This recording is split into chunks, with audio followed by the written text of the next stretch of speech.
Assalamualaikum warahmatullahi wabarakatuh. Perkenalkan, kami dari kelompok Willow akan menjelaskan mengenai kegiatan magang yang dilaksanakan di UMKM House of Diamonds di bawah naungan Yayasan Nara Kreatif, serta capaian pembelajaran yang kami dapatkan selama mengikuti program MBKM ini.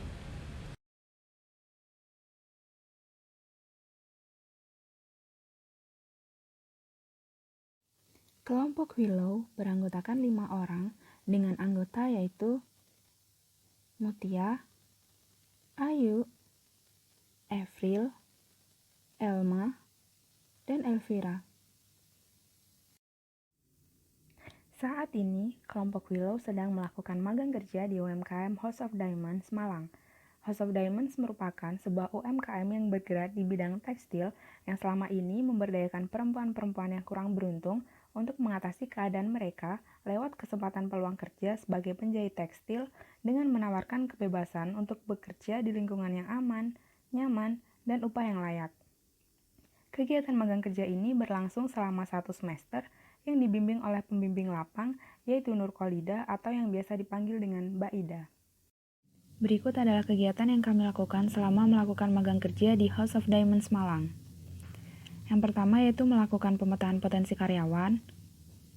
Yang kedua, sosialisasi program pemberdayaan kampung sayur kepada masyarakat.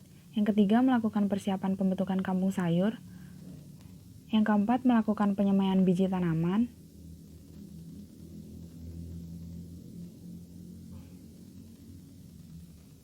Yang kelima, modifikasi botol bekas sebagai media tanam hidroponik. Yang keenam, pembinaan bibit tanaman ke dalam botol yang telah diberi larutan air bernutrisi.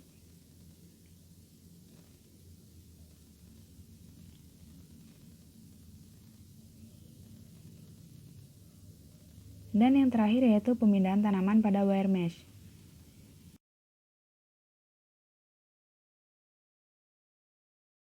Hambatan dan kendala yang kami rasakan dalam melaksanakan program magang di UMKM House of Diamonds adalah miskomunikasi antara pihak magang dan pihak penyelenggara MBKM karena informasi yang disampaikan masih rancu atau tidak jelas.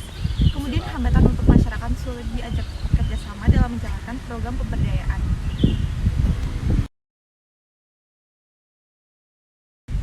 Program pemetaan potensi dan pembentukan kampung sayur dalam kegiatan magang di UMKM House of Diamonds bermanfaat bagi lingkungan dan sosial.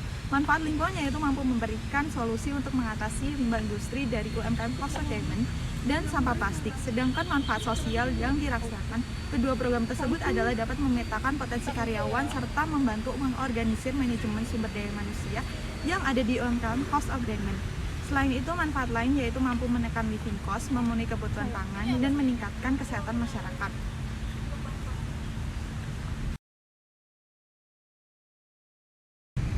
Saran yang dapat kami berikan terkait dengan program magang MBKM kepada panitia yaitu mengenai penyebaran informasi yang lebih baik lagi. Sedangkan saran untuk mitra magang yaitu lebih responsif dalam menjalankan kegiatan magang. Serta saran untuk masyarakat yang ikut serta sebagai penerima manfaat pemberdayaan kampung sayur yaitu lebih peduli lagi terhadap lingkungan.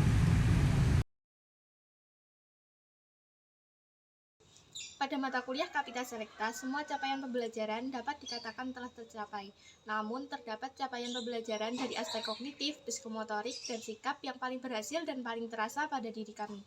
Dari aspek kognitif, yaitu kami mampu mengembangkan kemampuan berpikir kritis dalam memecahkan masalah dan mencari solusi. Hal tersebut dapat dilihat dari kemampuan kami dalam pemanfaatan limbah kain dari UMKM House of Diamonds untuk dimanfaatkan dalam proyek kampung sayur.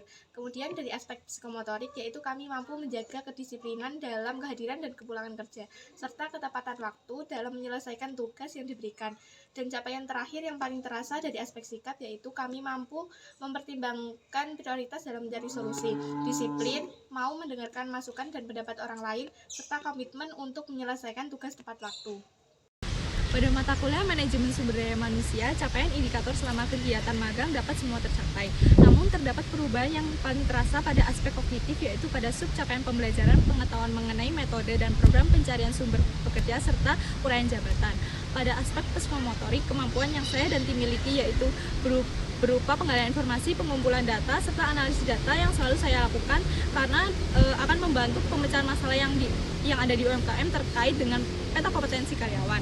Pada aspek kognitif, perubahan sikap afektif pada kegiatan magang yaitu dapat berlaku sistematik, cermat, dan teliti. Semua capaian pembelajaran yang ada dalam mata kuliah teamwork dapat dikatakan tercapai, namun capaian pembelajaran yang paling berhasil dan paling terasa perubahannya dari segi aspek kognitif yaitu mampu membangun keterampilan kerjasama tim. Selanjutnya dari segi afektif, kami dapat menghargai sesama anggota tim dan tidak memotong pembicaraan satu sama lain. Yang terakhir dari segi psikomotorik, kami mampu bernegosiasi antar anggota tim dan mampu membuat perencanaan kegiatan magang. Pada mata kuliah Communication Skill Development, semua capaian pembelajaran dapat dikatakan telah tercapai. Namun, terdapat capaian pembelajaran dari aspek kognitif, psikomotorik, dan sikap yang paling berhasil dan paling terasa pada diri kami. Dari aspek kognitif, yaitu kami mampu mengetahui dan memahami pengetahuan tentang tanggung jawab dan tugas dalam kelompok kerja, serta kami mampu mengetahui dan memahami pengetahuan tentang standar komunikasi dasar yang baik dan benar. Kemudian dari aspek psikomotorik, yaitu kami mampu terampil dalam menggunakan komunikasi dasar serta terampil dalam pengelolaan diri. Dan capaian pembelajaran terakhir dari aspek sikap yang paling terasa yaitu kami mampu percaya diri, mampu belajar, serta mampu bertanggung jawab. Pada mata kuliah Project Management, capaian indikator selama kegiatan magang dapat semua tercapai. Namun, terdapat perubahan yang paling terasa pada aspek kognitif, yaitu terkait dengan mampu memahami peninjauan ulang arah strategi bisnis dengan memahami kelangsungan arah dan strategi pemasukan pendapatan dari UMKM sesuai dengan teori perkuliahan dan kondisi lapang. Selain itu, memahami strategi pengelolaan resiko bisnis dan pemanfaatan limbah kain UMKM yang dijadikan sebagai media hidroponik. Aspek psikomotorik memiliki kemampuan dalam melaksanakan studi bahan baku, produk jadi, dan limbah yang digunakan untuk pembuatan inovasi pengelolaan limbah kain media tanam hidroponik. Pada aspek afektif, perubahan dan ketercapaian yang saya rasakan yaitu dapat melakukan kegiatan dengan teliti, tanggap, dan kritis dalam penyelesaian masalah yang ada di UMKM. Semua capaian yang ada pada mata kuliah pemberdayaan masyarakat dalam agribisnis dapat dikatakan tercapai. Namun, terdapat capaian pembelajaran yang paling berhasil dan paling terasa perubahannya dari segi aspek kognitif, yaitu kami dapat menentukan konsep pembentukan kampung sayur dalam menggunakan hidroponik. Selanjutnya dari segi afektif, kami mampu kritis terhadap masalah yang ada di lokasi serta mampu kreatif dan inovatif untuk memanfaatkan limbah yang ada di situ. Selanjutnya yaitu dalam segi psikomotorik, kami mampu melakukan sosialisasi dengan baik dengan menggunakan komunikasi, memanfaatkan sumber daya yang ada serta hingga dalam tahap monitoring dan evaluasi.